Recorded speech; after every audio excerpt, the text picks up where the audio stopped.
Sabar dulu bro, nanti ketemu saya ya. Bro. Detik-detik Ganjar Pranowo berang diteriaki mahasiswa. Inilah momen Ganjar Pranowo berang saat diteriaki mahasiswa UI soal utang. Adapun baca pres PDIP Ganjar Pranowo tampak berang karena diteriaki seorang mahasiswa. Di mana geramnya Ganjar Pranowo itu terlihat dari raut wajahnya yang merasa terganggu diteriaki.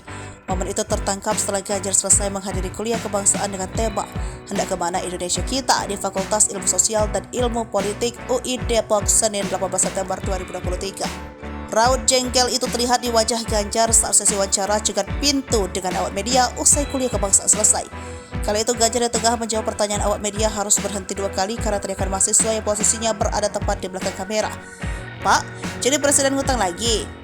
Utang ditambah nggak Pak? Kalau jadi presiden, celetuk mahasiswa tersebut. Ganjar yang tengah berbicara tentang fokusnya usai menjabat sebagai gubernur Jawa Tengah kemudian berhenti sesaat. Ya, saya sudah berjanji saya akan mulai aktif setelah saya pensiun menjadi gubernur. Sekarang saya sudah pensiun, maka saya mencoba untuk bisa menghadiri semua undangan yang ada, kata Ganjar. Tak berhenti di situ, mahasiswa itu kembali berteriak saat Ganjar menjelaskan pendidikan holistik, mulai dari pembenahan fasilitas, akses mudah hingga kesejahteraan guru. Namun kali ini, teriakan itu ditanggapi oleh Ganjar. Ganjar meminta mahasiswa tidak berteriak saat sesi doorstop berlangsung karena akan mengganggu. Ia menyampaikan akan memberitahukan waktu bagi mahasiswa itu untuk berbicara dengannya usai sesi doorstop. Saat menanggapi, Ganjar terlihat memanggilnya berkali-kali dengan raut wajah tegas. Sabar dulu bro, nanti ketemu saya ya bro. Bro nanti ketemu saya, ujar Ganjar.